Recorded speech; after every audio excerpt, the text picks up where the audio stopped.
మెల్కీసెదెకు యొక్క యాజకత్వం నిరంతరము ఉన్న యాజకత్వం అని దాని గురించి నేర్చుకున్నాం. ఈ యొక్క మరి భాగం ఎక్కడి నుంచి నేర్చుకున్నామనంటే హెబ్రీయులకు రాసిన పత్రిక 7వ అధ్యాయము 1వ వచనం నుంచి 4వ వచనం వరకు కదండి. హెబ్రీయులకు రాసిన పత్రికను మనం ధ్యానిస్తూ ఉంటున్నాం.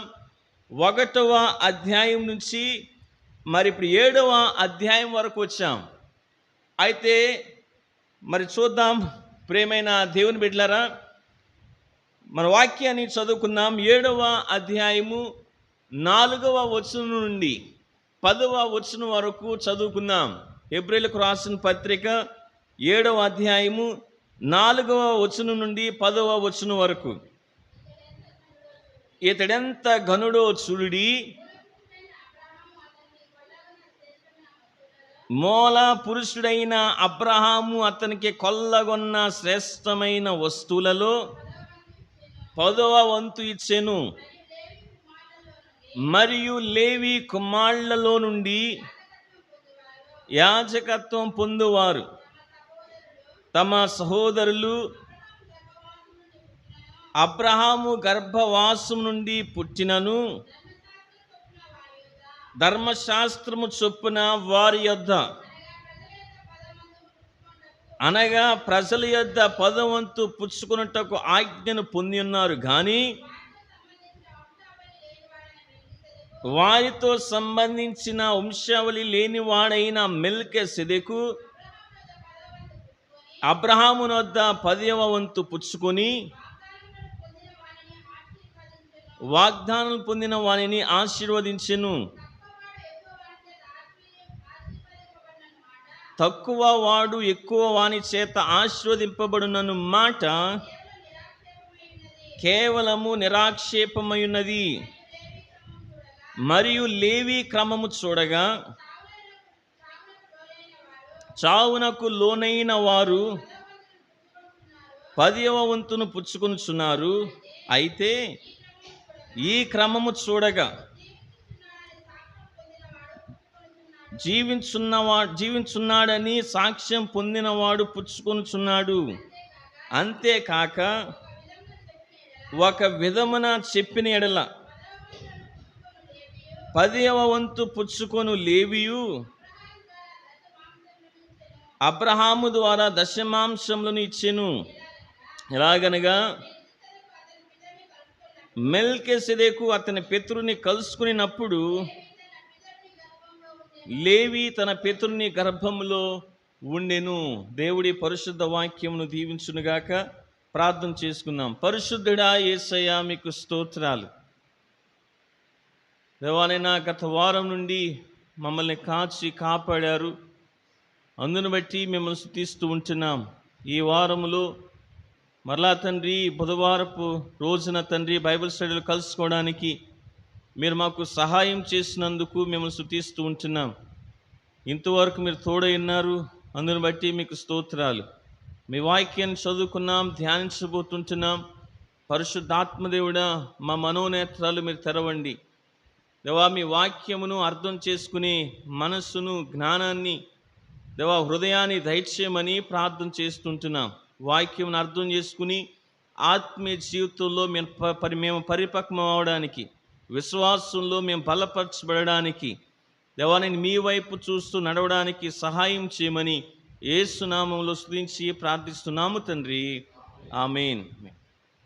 ప్రియమైన దేవుని బిడ్డలారా, మనం చదువుకున్న వాక్య భాగానికి మరి అంశం ఏమిటి అనంటే మెల్కీసెదెకు యొక్క యాజకత్వం గొప్పది అని రుజువు పరచబడింది. మెల్కీసెదెకు యొక్క యాజకత్వం గొప్పది అని రుజువు చేయబడింది. మనం 7వ అధ్యాయం 1వ వచనం నుంచి 4వ వచనం వరకు నేర్చుకున్న భాగం ఏంటంటే లేవీల యొక్క యాజకత్వం కంటే మెల్కీసెదెకు యాజకత్వం గొప్పది అని నేర్చుకున్నాం. అయితే ఈరోజు నేర్చుకునబోయేది ఏంటంటే ఆయన యొక్క మెల్కీసెదెకు యొక్క యాజకత్వం గొప్పది అని రుజువు చేయబడింది.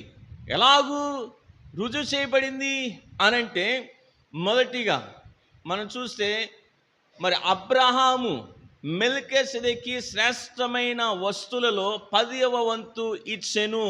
4వ వచనం నుంచి 6వ వచనం వరకు. మొదటిగా 4వ వచనాన్ని మనం చదువుకుందాం.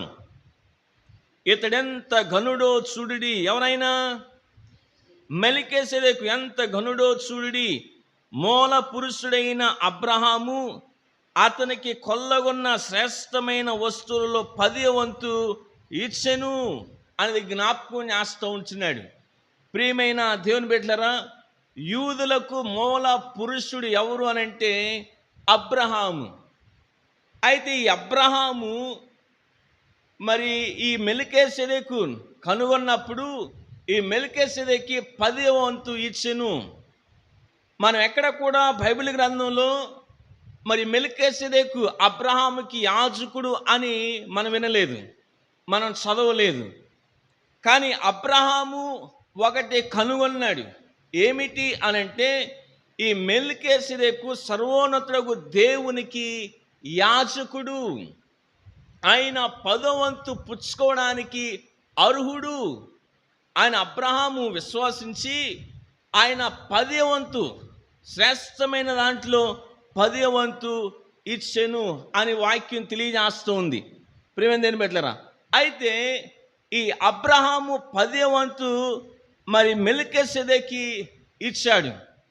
అయితే ఇక్కడ చూస్తుంటే మూల పురుషుడైన అబ్రహాము కంటే, అదేవిధంగా మొట్టమొదటి ప్రధాన యాజకుడైన అహరోను కంటే ఈ మెల్కీసెదెకు గొప్పవాడు, ఉన్నతమైన వాడు అనేది మనం నేర్చుకుంటూ ఉంటున్నాం. ఒక విధంగా ఆలోచించండి, ఈ యొక్క అబ్రహాము గారికి మరి ఎక్కడ కూడా నియమము కానీ ఆజ్ఞ కానీ 10వ వంతు ఇవ్వాలి అని వ్రాయబడలా. ఎక్కడనుందా? అప్పటికి ఇంకా ధర్మశాస్త్రము ఇవ్వబడలేదు గనుక మరి అబ్రహాము గారికి ఒక నియమం లేదు, ఆజ్ఞ లేదు. కానీ మరి 10వ వంతు ఇచ్చాడు మెల్కీసెదెకుకి. అయితే ఇప్పుడు ఈ కృపాకాలంలో, ఈ సంఘ కాలంలో కూడా ఈ క్రొత్త నిబంధనకు వచ్చేసేటప్పటికి మనం 10వ వంతు ఇవ్వాలి, ఇంత ఇవ్వాలి అని మనకి క్రొత్త నిబంధన గ్రంథంలో రాయబడలా. పాత నిబంధన గ్రంథంలో 10వ వంతు ఇవ్వాలి అని రాయబడింది. క్రొత్త నిబంధన గ్రంథంలో ఇంత ఇవ్వాలి అని వ్రాయబడలా. అలాగని ఇవ్వకుండా మానేద్దామా? కాదు, ఇవ్వాలి. అబ్రహాము ఎలా ఇచ్చాడు? బలవంతంగా కాక ఇష్టపూర్వకంగా, హృదయపూర్వకంగా శ్రేష్టమైన దానిని 10వ వంతుగా యాజకునిగా పిలువబడుతున్న మెల్కీసెదెకుకి ఇచ్చాడు. అదేవిధంగా ఈ క్రొత్త నిబంధన సంఘానికి వచ్చేటప్పటికి మనం కూడా శ్రేష్టమైనది అంటే ఇష్టపూర్వకంగా మరి హృదయపూర్వకంగా మనకి కలిగిన దాంట్లో శ్రేష్టమైనది ఇచ్చేవారంగా ఉండాలి అనేది జ్ఞాపకం చేస్తుంటున్నాను. ఏంటంటే మిగిలింది కదా, సరే ఇద్దాంలే, ఏదోటి ఇచ్చేద్దాంలే అనేది కాదు మాట. అక్కడ వాక్యం తెలియజేస్తున్న మాట 4వ వచనంలో, ఇతడెంత ఘనుడో చూడుడి. మూల పురుషుడైన అబ్రహాము అతనికి కొల్లగొన్న శ్రేష్టమైన వస్తువులలో 10వ వంతు ఇచ్చెను. శ్రేష్టమైన వస్తువులలో అనేది జ్ఞాపకం చేస్తూ ఉంటున్నాడు. మరొక విషయం ఏమిటి అనంటే, ఇక మిగతా గోత్రాల వారి వలె లేవీలకి స్వాస్థ్యం అనేది లేదు. వాళ్ళ యొక్క స్వాస్థ్యం ఏమిటి? వాక్యం చదువుదాం, చూడండి. సంఖ్యాకాండము 18వ అధ్యాయము 23వ వచనం నుంచి మనం చదువుకుందాం. అయితే లేవీలు ప్రత్యక్షపు గుడారం యొక్క సేవ చేసి వారి సేవలోని దోషములకు తామి ఉత్తరవాదులు ఎందురు. ఇశ్రాయేలీయుల మధ్యను వారికి స్వాస్థ్యమేమీ ఉండదు. ఇది మీ తరతరములకు నిత్యమైన కట్టడ. అంటే లేవీలకు స్వాస్థ్యమేమీ లేదు, అది తరతరములకు నిత్యమైన కట్టడ అని తెలియజేశారు. 24వ వచనం కూడా. అయితే ఇశ్రాయేలు యెహోవాకు ప్రతిష్టార్పణముగా అర్పించు దశమ భాగములను నేను లేవీలకు స్వాస్థ్యముగా ఇచ్చి తిని. ఇప్పుడు లేవీలకి ఏమి స్వాస్థ్యం ఇచ్చాడు? దశమభాగం స్వాస్థ్యం ఇచ్చాడు. అందుచేతను వారు ఇశ్రాయేలు మధ్యను స్వాస్థ్యము సంపాదింపకూడదని వారితో చెప్పి తిని. మరియు యెహోవా మోషేకి ఇలాగు సెలవిచ్చెను, నీవు లేవీలతో ఇట్లనుము, నేను ఇశ్రాయేలు చేత మీకు స్వాస్థ్యముగా ఇప్పించిన దశమ భాగమును మీరు వారి యొద్ద పుచ్చుకున్నప్పుడు మీరు దానిలో, అనగా ఆ దశమ భాగమును యెహోవాకు ప్రతిష్టార్పణముగా చెల్లింపవలెను. మీకు వచ్చు ప్రతిష్టార్పణము కళ్ళపు పంట వలెను, ద్రాక్షల తొట్టి ఫలము వలెను ఎంచవలెను. అట్లు మీరు ఇశ్రాయేలు యొద్ద పుచ్చుకొను మీ దశమ భాగములన్నిటిలో నుండి మీరు ప్రతిష్టార్పణను యెహోవాకు చెల్లింపవలెను. దానిలో నుండి మీరు యెహోవాకు ప్రతిష్ఠించు అర్పణమును యాజకుడైన అహరోనుకు ఇయ్యవలెను. అంటే ఇక్కడ గమనించండి, మరి దశమ భాగం పుచ్చుకోవాలి అని ఎవరికి ఆజ్ఞ ఇచ్చాడు? లేవీలకు ఆజ్ఞ ఇచ్చాడు. అంటే లేవీలు దశమ భాగం పొందుకోవడానికి అర్హులు, ఆజ్ఞ ఇవ్వబడింది.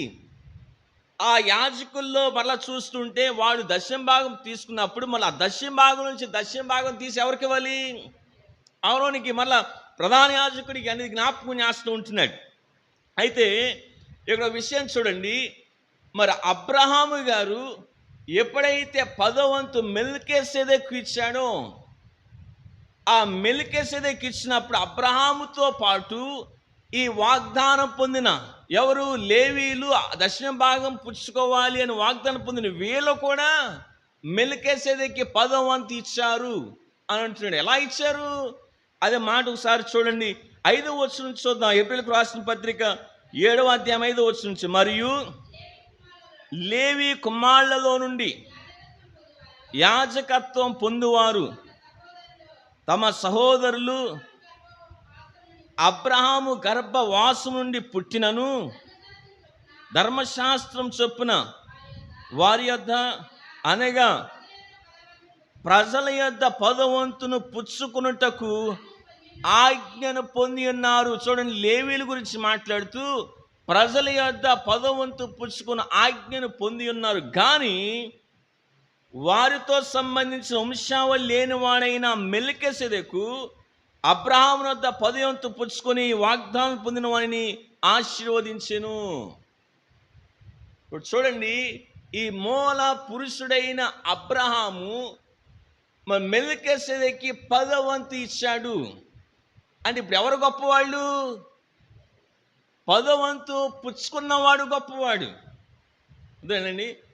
అందుకని అబ్రహాము కంటే మెల్కీసెదెకు గొప్పవాడు. ఇతడు ఎంత గనుడో చూడుడి. మూల పురుషుడైన అబ్రహాము శ్రేష్టమైన వాటిలో 10వ వంతు మెల్కీసెదెకు ఇచ్చాడు. అబ్రహాము గారు ఇవ్వడమే కాకుండా మరి లేవీలు 10వ వంతు పుచ్చుకోవాలని వాగ్దానం పొందారు కదా, ఆజ్ఞను పొందారు కదా, వాళ్ళు కూడా ఇచ్చారు మెల్కీసెదెకుకి. అబ్రహాము గారు మరి 10వ వంతు ఇచ్చినప్పుడు ఆయన కుమారులు ఉన్నారా? లేరు. ఇస్సాకు పుట్టాడా? ఇస్సాకు పుట్టలే అప్పటికి కదండి. మన 18వ అధ్యాయంలో చూస్తాం ఏంటంటే మెల్కీసెదెకు అబ్రహాము కలుసుకున్నాడు, అబ్రహాము మరి 10వ వంతు ఇచ్చాడు, మరి మెల్కీసెదెకు ఆయన దీవించాడని ఆదికాండం 18వ అధ్యాయంలో చదువుతాం. కానీ ఇస్సాకు గారు ఎప్పుడు పుట్టారు? ఏ అధ్యాయంలో పుట్టారు? ఓకే, మరి 21 దాకా వచ్చేవాడికి మనం చూస్తూ ఉంటాం. మళ్ళీ 22లో బలిచ్చామంటాడు దేవుడు కదండి. అయితే ఇక్కడ చూస్తే మరి వాళ్ళు పుట్టకపోయినా వాళ్ళు కూడా ఇచ్చారు అని అంటాడు. ఎలా ఇచ్చారు? 9-10 వచనాలు. 9వ వచనం చదువుకుందాం. అంతేకాక ఒక విధమున చెప్పిన ఎడల 10వ వంతులను పుచ్చుకొను లేవియు అబ్రహాము ద్వారా దశమాంశమును ఇచ్చెను.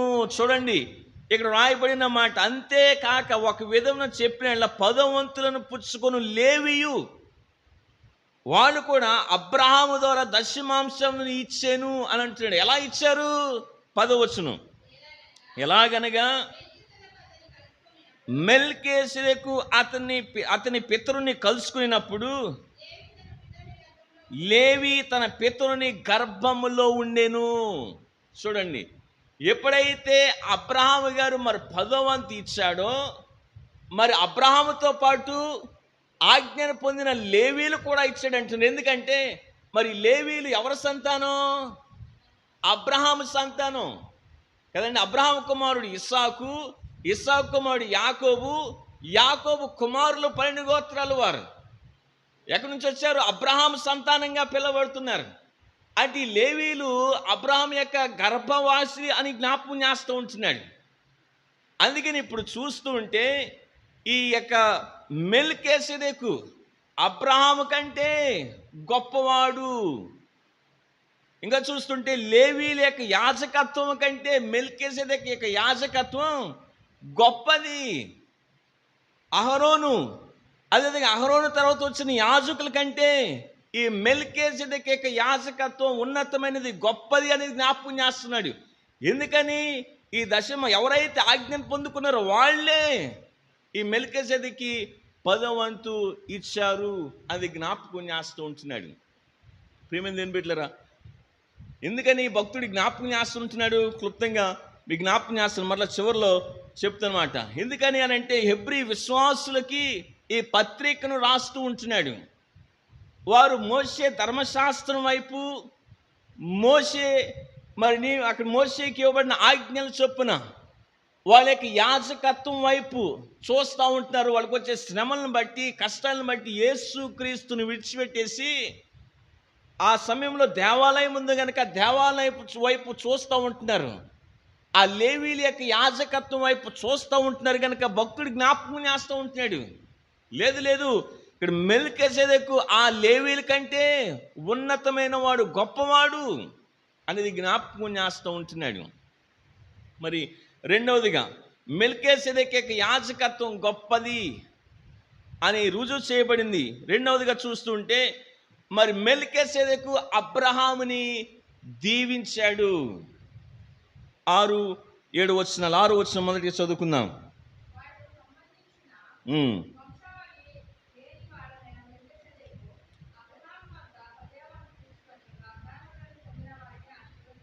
వాగ్దానములను పొందిన వానిని ఆశీర్వదించెను.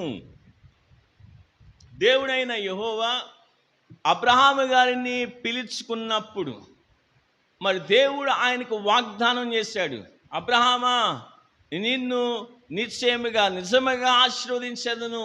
వాక్యం చదువుకుందాం. చూడండి, ఆదికాండము 12వ అధ్యాయము 1-2 వచనాలు చదువుకుందాం. యెహోవా నీవు లేచి నీ దేశం నుండి, నీ బంధువుల వద్ద నుండి, నీ తండ్రి ఇంటి నుండి బయలుదేరి నేను నీకు చూపించు దేశమునకు వెళ్ళుము. నిన్ను గొప్ప జనముగా చేసి నిన్ను ఆశీర్వదించి నీ నామమును గొప్ప చేయుదును. నీవు ఆశీర్వాదముగా నుందువు. దేవుడు వాగ్దానం చేశాడు అబ్రహాము గారికి, నిన్ను నేను దీవిస్తాను, నిన్ను ఆశీర్వదిస్తాను. మళ్ళా జ్ఞాపకం చేస్తే 13వ అధ్యాయం 14వ వచనం నుంచి, మళ్ళీ 17వ అధ్యాయం 4వ వచనం నుంచి 8వ వచనం వరకు మాటలు చూస్తుంటే దేవుడు ఇచ్చిన వాగ్దానాలవి. అబ్రహామా నిన్ను ఆశీర్వదిస్తాను, నీ సంతానంలో నుంచే రాజులు వస్తారు అని దేవుడు వాగ్దానం చేశాడు అబ్రహాం గారికి. అయితే ఇక్కడ మరి చూస్తూ ఉంటే వాగ్దానాలు పొందిన వానినే ఆశీర్వదించాడు మెల్కీసెదెకు. ప్రియమైన దేవుని బిడ్డలారా, అందుకనే మనం చూస్తుంటే ఇప్పుడు ఎవరు గొప్పవారు? ఆశీర్వదించబడిన వాడు గొప్పవాడా? ఆశీర్వదించిన వాడు గొప్పవాడా? ఆశీర్వదించిన వాడే గొప్పవాడు. అందుకని 7వ వచనం అంటున్నాడు, మాట చదువుకుందాం. తక్కువ వాడు ఎక్కువ వాని చేత ఆశీర్వదింపబడునను మాట కేవలము నిరాక్షేపమై ఉన్నది. అంటే అర్థం ఏంటండి? ఈ మాట ఒకసారి ఆలోచించండి. కేవలము నిరాక్షేపమై ఉన్నది అని అంటే తెలుగులో ఎవరైనా ఆధారం లేనిదై ఉన్నది.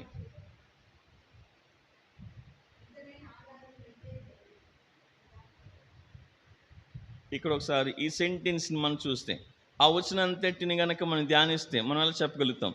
తక్కువవాడు ఎక్కువ వాని చేత ఆశీర్వదింపబడిన మాట కేవలము నిరాక్షేపమై ఉన్నది అని అంటే, ఒక ట్రాన్స్లేషన్లో ఇలాగూ వ్రాయబడింది, తక్కువ వాడు ఎక్కువ వాని చేత దీవించబడతాడు అనడంలో సందేహం లేదు అదనమాట. కేవలము నిరాక్షేపమై ఉన్నది అని అంటే దాంట్లో సందేహం లేదు. అంటే తక్కువ వాడిని ఎక్కువ వాడు ఆశీర్వదిస్తాడు. మరి పెద్దలు వచ్చారు, గౌరవించరా, కుర్చీలు లేగు అని అంటారు. లేకపోతే పాస్టర్ వచ్చి పెద్దలు వచ్చారు, దీవెనలు తీసుకో అని అంటారు మాట, ప్రార్థన చేయించుకో అని చెప్తూ ఉంటారు పిల్లలకి. అంటే పెద్దవాళ్ళు వచ్చినప్పుడు వాళ్ళ ఆశీర్వాదాలను కోరుకుంటారు. చిన్నవాడు వెళ్ళి దేవుడిని దీవించునుగాక అని అన్నమాట మనం చూస్తూ ఉంటే. అది ఇక్కడ చూస్తే అదే ఇక్కడ వాక్యంలో రాయబడిన మాట 7వ వచనం, తక్కువ వాడు ఎక్కువ వాని చేత ఆశీర్వదింపబడిన మాట ఏంటండి, దాంట్లో సందేహమేమి లేదు, అది వాస్తవం, నిజం అనేది తెలియజేస్తూ ఉంటున్నాడు. ఇప్పుడు ఇక్కడ చూస్తుంటే యూదులకు మూల పురుషుడైన అబ్రహాము గారిని మెల్కీసెదెకు ఆశీర్వదించాడు. వాగ్దానాలకు వారసుడైన, లేకపోతే దేవుని చేత వాగ్దానాలు పొందుకున్న వానిని మరి మెల్కీసెదెకు ఆశీర్వదించాడు. ప్రియమైన దేవుని బిడ్డలారా, మనం ఆదికాండము 12వ అధ్యాయం నుంచి మలాకీ గ్రంథం వరకు మనం చూసినట్లయితే మరి అబ్రహాము సంతానమైన యూదుల గురించి ప్రత్యక్షంగా కానివ్వండి, పరోక్షంగా కానివ్వండి, వారి గురించి మాట్లాడుతున్నాడు. అయితే మెల్కీసెదెకు గురించి వచ్చేటప్పటికి పాత నిబంధన గ్రంథంలో ఎన్ని వచనాలు రాయబడ్డాయి?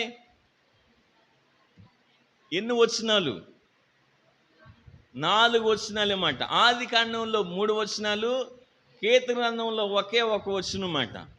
అంటే చాలా క్లుప్తంగా మరి మెల్కీసెదెకు గురించి రాయబడింది. ఈ క్లుప్తంగా మెల్కీసెదెకు గురించి రాయబడినప్పటికీ మరి మెల్కీసెదెకు అబ్రహాముని దీవించడానికి అర్హుడు. మెల్కీసెదెకు అబ్రహాముని దీవించాడు గనక మెల్కీసెదెకు అబ్రహాము కంటే గొప్పవాడు అని ఇక్కడ పరిశుద్ధాత్మ దేవుడు రాయించాడు.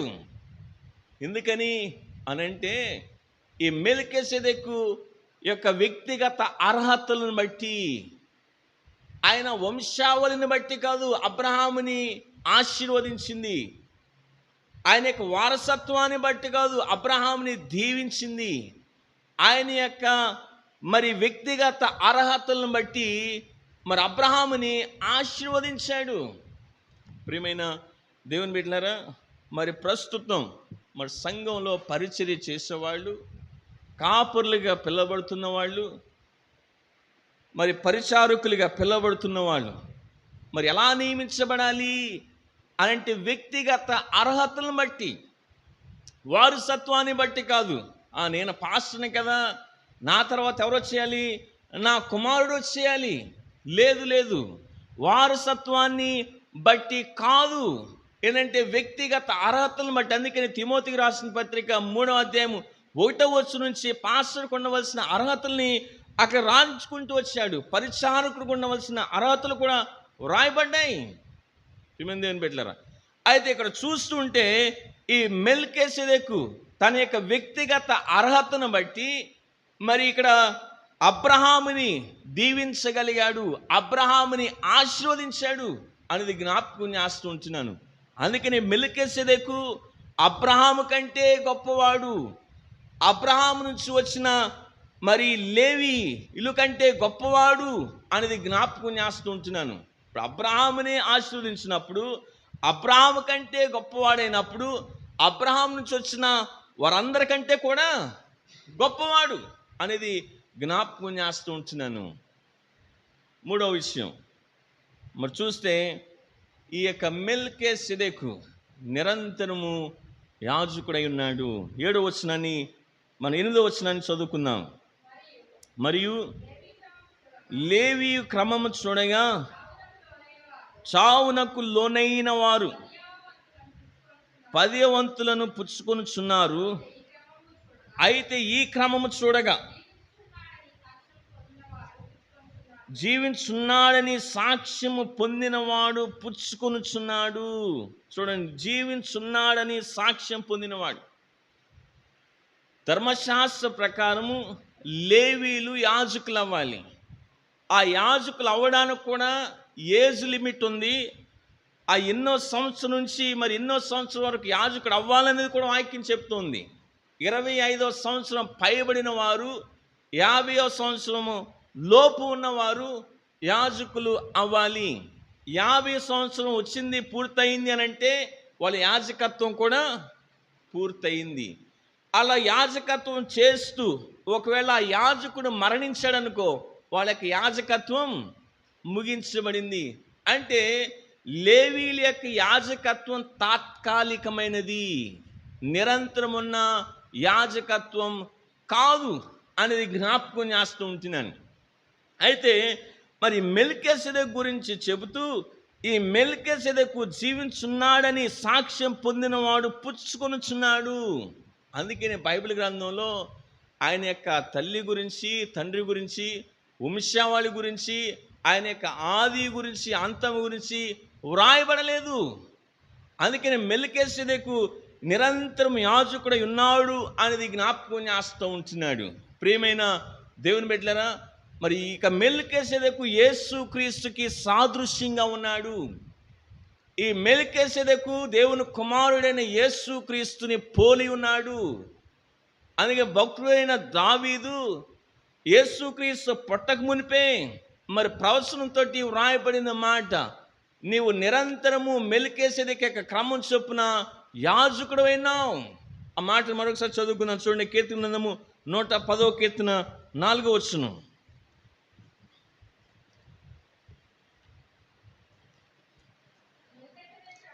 మెల్కీసెదెకు క్రమం చొప్పున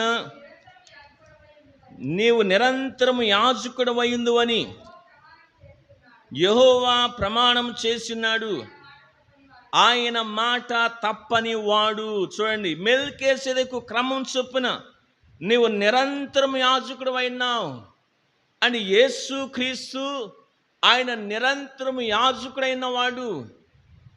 సరే ఆలోచించండి, ఈ యేసుక్రీస్తు లేవీల యొక్క యాజకత్వం కంటే యేసుక్రీస్తు యొక్క యాజకత్వం గొప్పది. మెల్కీసెదెకు యాజకత్వం కంటే యేసుక్రీస్తు యొక్క యాజకత్వం గొప్పది, ఉన్నతమైనది. మెల్కీసెదెకు యేసుక్రీస్తుకి సాదృశ్యంగా ఉన్నాడు. అందుకని ఆయన ఆది గురించి, అంతము గురించి వ్రాయబడలేదు. యేసుక్రీస్తు ఆయన జీవించున్నవాడు. ఆయన మనందరి కొరకు ప్రాణం పెట్టాడు. మరలా తిరిగి లేచినవాడు. ఆయన మృతుడినైతిని కానీ మరలా జీవించేవాడు చెప్పు సంగతులేవనగా ఆయన నిరంతరము జీవించున్నవాడు. వాక్యం చదువుకుందాం. అదే ఏప్రిల్కు రాసిన పత్రిక 7వ అధ్యాయము 23వ వచనం నుంచి చదువుకుందాం. మరియు ఆ యాజకులు మరణము పొందుట చేత ఎల్లప్పుడూ ఉన్న సాధ్యము కానుందున. చూడండి, ఆ యాజకులు, ఏ యాజకులు?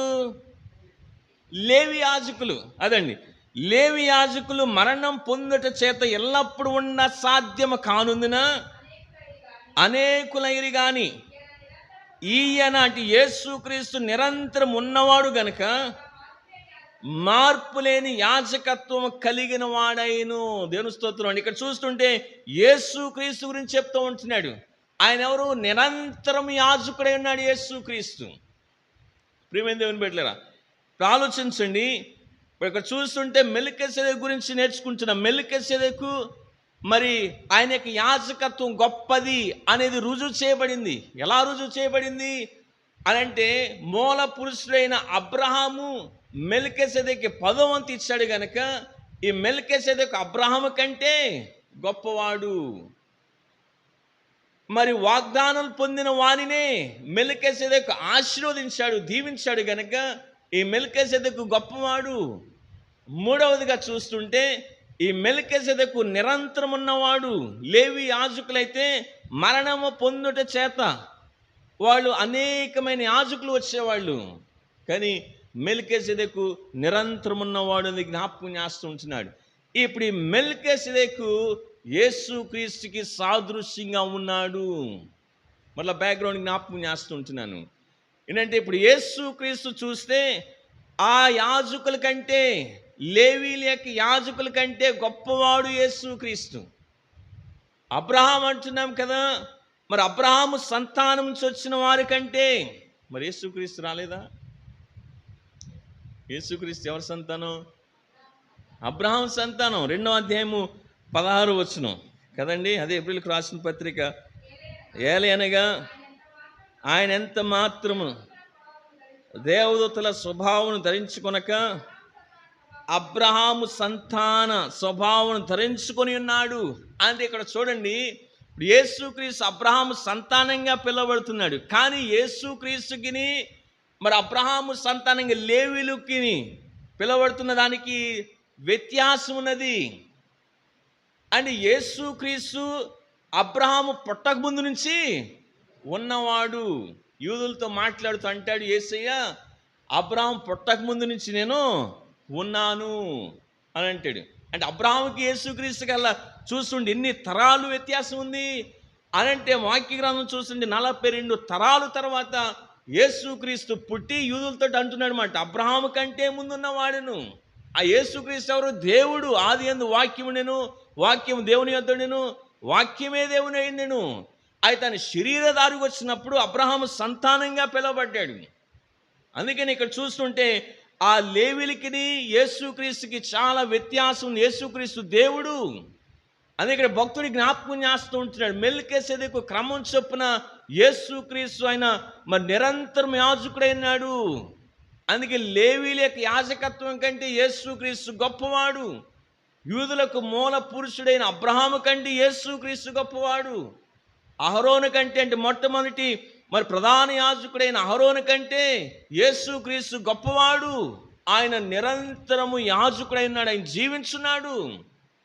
అందుకని అంత గొప్ప మరి యాజకుడు, ప్రధాన యాజకుడు, అంత గొప్ప దేవుడు మనకుండగా ఎందుకు ఆయన విడిచిపెట్టేస్తారు?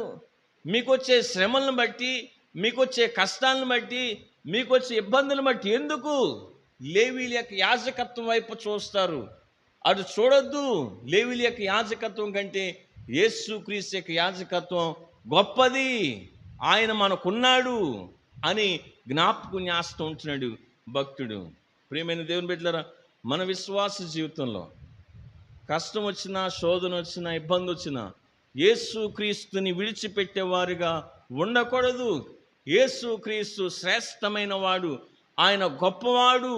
అటువంటి గొప్ప దేవుడు మనకుండగా ఆయన్ని విడిచిపెట్టి మనం ఈ లోకం వైపు చూడకూడదు, ఈ లోకపు వాటి వైపు మనం వెళ్ళకూడదు. మన విశ్వాసంలో స్థిరులుగా ఉండాలి. ఆత్మీయ జీవితంలో ఇంకా మనం పరిపక్వం అవ్వాలి. ఆత్మీయ జీవితంలో ఎదిగేవారంగా ఉండాలి. అది జ్ఞాపకం చేస్తూ ఉంటున్నాను. మనం ఎలా ఉంటున్నాం? ఒకసారి మనం పరిశీలన చేసుకుందాం. యేసుక్రీస్తు వైపు చూస్తూ నడిచేవారంగా పరిశుద్ధాత్మ దేవుడు మనకి సహాయము చేయునుగాక. ఆమేన్.